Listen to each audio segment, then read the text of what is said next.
Hey everyone, it's Frederick Kramer here, and in today's video I'm going to show you how you can manipulate your prospects to book a lot more calls with you so that you can make more money from these calls and scale your business further and have a life that you rather want to have, move somewhere else, provide for your family, retire your parents, whatever. And in case you don't know me yet, my name is Frederick Kramer and I'm on a mission to revolutionize productivity by helping agency owners double, triple or quadruple the speed which they get rich. So without further ado, I'm going to show you how to actually do that, how to get more leverage and actually like booking more calls, and a very specific concept that I discovered recently that actually kept me personally from booking calls and probably cost me like 2 weeks, like literally like 40 hours of work. And of course I'm not working like 20 hours per week, but you get the point. And it's really powerful once you understand that. So what you want, and it's going to be a short video to be honest, what you want is you want to book calls, right? Then you need to ask yourself the questions like, why do people book calls? It's because they expect something to happen from the call that's going to solve a problem in their life. And the second reason, so basically expecting something to help them solve a problem is just they think there's going to be some value on the call, of course. And the second thing is because they're curious to actually schedule a call, right? And these two things are the main two levers that you need to pull to get them to schedule a call. Of course, wherever you message them, whether that's on email or whether you like run ads or something, what people usually do is that they have like a VSL or something in the messaging, whether that's like a Loom video, whether that's a video sent natively in the platform, whether that's like a ad video or however. To be honest, I honestly never actually like ran ads in the past, but I would assume it's pretty similar to like casual VSLs and inbound VSLs. And I've literally like wrote every other type of VSL apart from ads that you could imagine, right? So what you do there, of course, is that you explain the process, how it actually works. Right. And of course, the most powerful thing is to literally just show them testimonials, right? In like for the entire VSL, and just show them the value by that. And this is probably the most powerful version, because when you show them testimonials, then the value gets up because they see, okay, these people were in exactly my situation, and somehow this motherfucker on the other side of the screen helped them get there, but I don't know how. And I don't know how's the curiosity, because people, when they can just show you testimonials and you believe that you genuinely believe that they will help you, but you just don't know how they did it and they don't explain you that, then you have all the reasons necessary to schedule a call. But at the beginning, like you can't make a video like a VSL and just show like one case study that's really good or two case studies. And for a ton of people at the beginning, the way that you build your business is not by getting a lot of clients and then building your acquisition mechanism. It's by building your acquisition mechanism and finding proof of concept there, then scaling that to get a lot of calls and then eventually get clients, right? And of course, some like businesses like way too much like macro multitasking, because of course, while building that, you're probably going to book some calls. Maybe you're already going to like get some clients from that, and then you have to do like all at once. But the point is, when you start a business and you want to like get more clients, and build your like mechanism for that, so you create a certain form of messaging, then you're probably not going to already have like tons of case studies, because it simply doesn't make sense. Because to have case studies, you need to have clients, but you're literally on your way to get clients right now, and you like it's just like a chicken and an egg thing, right? So that doesn't work. What you want to do instead is you want to show your process. But here's the thing: when you show your process too specifically, then the people aren't curious anymore to schedule a call. And another problem is, the more that you actually show to people, the more like ways they have to actually object to that, right? So if I say, I will help you book calls by running ads, but you've booked calls in the past, and you tried ads in the past and you lost like a lot of money on that, suddenly you're going to object to that, even though maybe you've just done something really stupid, or like something else happened for some reason. Maybe you didn't have like the right like target market or whatever, right? If you, or like another example, like I could also say like I'm going to have, like use outbound, but then you think, well, okay, I'm already running outbound. But the way that you actually run outbound would be like really shit, and you send bad messages, but you just don't know that. And of course, I would never tell you like your outbound is shit, right? But like if we go down to the reality, someone's just sending bad messages and they're running outbound, if someone comes along and say, I'm going to get you like a lot of money with outbound, you're just not going to believe that, right? So the problem is, the more that you talk about, the more difficult it's actually going to be to get the people to schedule a call. So the tricky thing is that you need to explain the process to give the people the confidence, but still keep the curiosity at the same time. And this is a really like thin sort of like path that you need to walk. and you're not allowed to step on either side of the path, because then you're not going to get to your goal, if that makes sense, right? So what you need to do is, of course, you need to find like the right level, right? And of course you want to explain that on like a very high level, so you don't want to, you want to keep the video short as well, right? So you probably don't want to have longer than like 2 minutes or something usually, but like I said, it depends on the VSL. Like some inbound things on YouTube or something, the VSLs can take like half an hour sometimes, and it could still convert well. It's very different depending on the context, but when we talk about outbound or ads, then you want to keep it really short, right?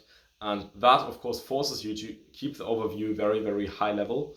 And you need to find the right combination of benefits from the things that you're doing and the actual things that you're doing. And what I've done in the past, what was my mistake, was that I went way too vague on my actual process. And my process was literally looking like, we're going to find a chain of action related to your situation that's going to help you, which is true, right? But it's very, very like unspecific, or like inspecific, or however you get the point, right? Then it was like, we're going to break the bottlenecks, whatever your bottlenecks are, which is also true, right? And then it was like, we're going to scale the system as soon as we see that it is working, right? And when people saw, and it literally booked like calls pretty well, even though I explained almost nothing and said like, if you're interested in seeing more, then you can schedule a call, and people still like scheduled the calls and had like 1% ABR or something with that system. But the conversions between people interested and people actually booking a call was like, that many people were reached out to, that many people replied, which was still high, because on average like KPI was like here, right? And that many people replied, but then almost nobody actually wanted to schedule a call because they just didn't know what would actually happen, right? And the other mistake that you can make is say like, what we're going to do is we're going to look at your niche, we're going to do some market research. What we're going to do for market research is we're going to use ChatGPT. ChatGPT is going to tell us their pains, beliefs, emotions, doubts, fears, dreams, emotions, whatever about their situation.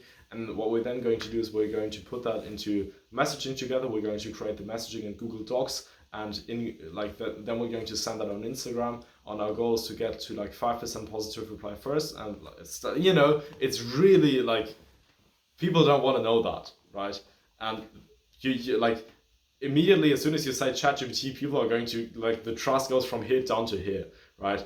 And what you need to do instead is you need to show the process in the way that the people understand that, by giving very, very rough steps that make sense, and in a way where the prospect or the lead that you're messaging still has questions. How do you do that step? But they know, okay, these steps altogether are going to get me there, and that makes sense for them.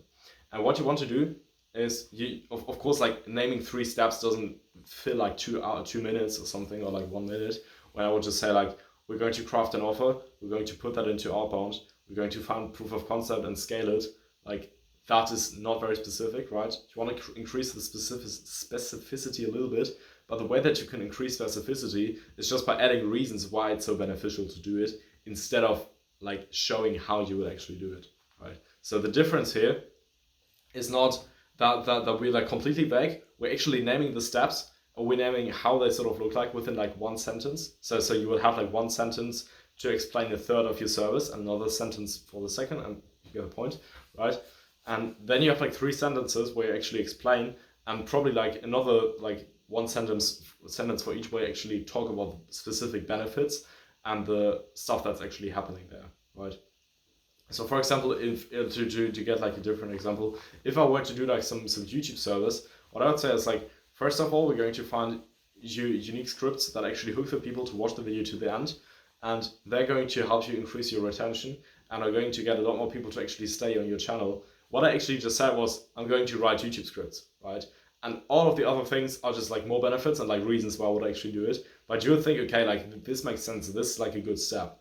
And then from there I would say, okay, and then we're going to have like non-ED call to actions in the description and in the videos that are going to get people to schedule a call with you because they're curious and want to see more, and because they already trust you from watching your videos that we made valuable, something like that.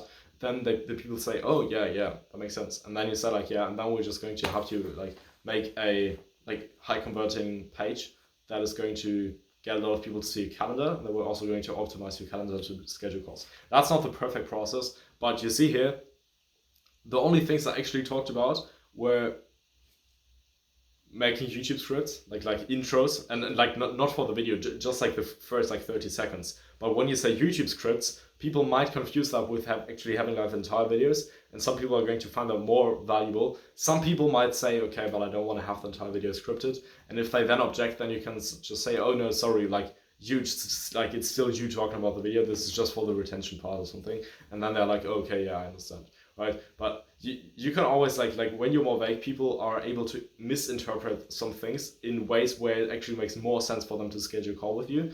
And I personally, of course, that type of manipulation you could say is like unethical, but at the end you want to help the people because they have a massive fucking painful problem, and when the problem is like worth $2,000 to solve, then it's probably like they're dealing with that a lot, right?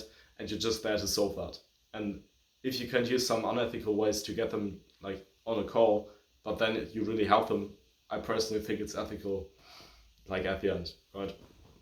Of course, you can be like perfectly ethical and book like half the calls if you want that, and help half the amount of people, but probably you don't want that. So yeah, that's just like how I justify like doing something like that, and that's basically it. Like, you don't need to get more specific, but you also like never should be less specific, and you need to be exactly there where people actually see the value in your process, and but still don't know like how specifically the steps then work, right? Because people, when you show them like a process that's really vague, people are going to judge you on that and think that you're stupid and that you don't know what you're talking about.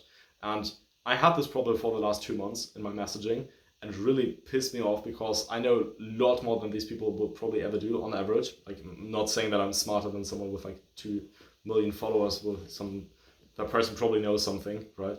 But on average, like the people were like really like arrogant, or like some people were really arrogant when replying, and this cost me literally 2 months, like being too vague on the process and not being like on the specific level where you have like step 1, 1 sentence, and then all the benefits. Step 2, 1 sentence, and then all the benefits.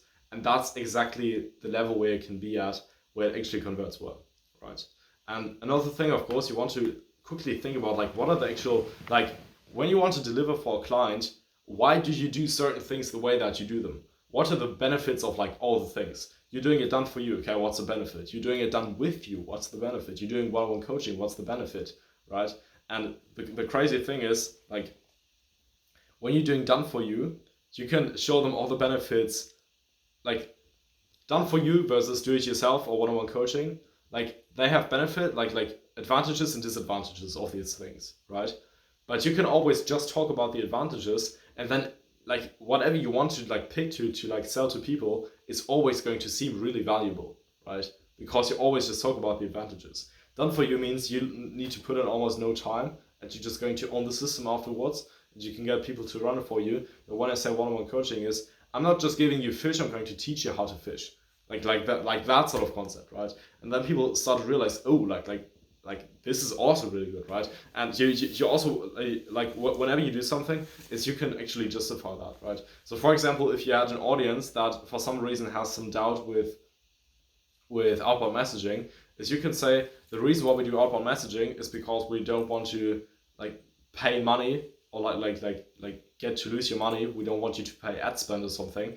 Then you could say it's really easy to scale because you just need to increase the volume that you send, and you don't have anything like frequency, what you have with ads when like you run more ads and you pay more on ads, but suddenly like the more ads are just being shown to the same people and it's not more effective anymore, if you get what I mean. That this is not happening with outbound, right? And that you also like see like way more how the people actually interact, and you get to understand the market better, right? Like in case you wanted to sell outbound specifically, then you could also say that. Of course, there's a finite amount of words and information that you can put into a VSL, but that is also something that you like could think of, that you just want to like take a look at everything. And the cool thing is probably about your service, there's something unique that you, for some reason, because you think you can deliver better for other people, that you do that other people don't.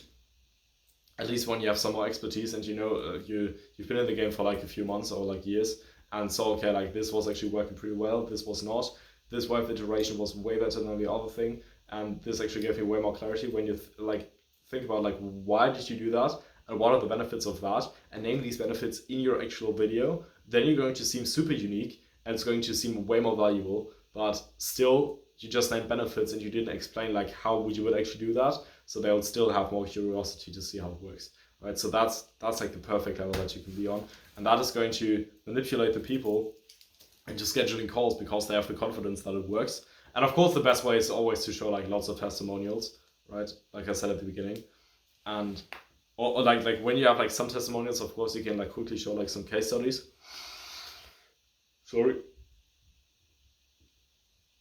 But this is the way that you do it when you are starting out right now, right? And you like, I literally got processes to like almost 4% appointment booking rate without showing any like real case studies that actually work really well for other people, right? So it's insanely powerful what you can do there. And just for some context, 4% appointment booking rate means you'll be able to use like 4 hours per day to send 100 messages per day. And meaning that per hour that you spend on outreach, you book 1 sales call, right? And of course, then you have like show up rate and everything. But that means like you could book like 28 sales calls per week just by sending that with like 100 messages a day, right? And 28 sales calls, if you have like, it could literally be like 7 clients per week, right? If you have like 25% sales conversion rate. And if you charge like $5,000, that's like 35K per week. That's like 140K a month, 7 figures, right? So it's really powerful to like work on such processes and streamlining and improving them. But yeah, that's basically how it works. Really appreciate you watching this. By the way, if you want to scale an agency, but at the end of each day you feel like you could have done 10 times more, there's a link in the description where you can check out how I can help you beyond these videos. It does matter to me really if you click that or not. What matters to me is just that your time is being saved, so I just wanted to leave that door open. I really appreciate you watching this. Next time you create a VSL and actually want to like book more appointments and make a video where you talk about your process, make sure that you follow these principles that I talked about with like vagueness and being like a bit more specific, like and like valuable at the same time. You're going to book a ton of calls. Maybe it will take you some iterations, just to be completely honest. But at some point you're just going to print and then you have it done once and forever. And the only thing that could stop you from doing that is some random update that's going to block like a platform way of sending the message completely forever. And that happens quite rarely, right? So appreciate you watching this and I'll see you in the next one. Bye.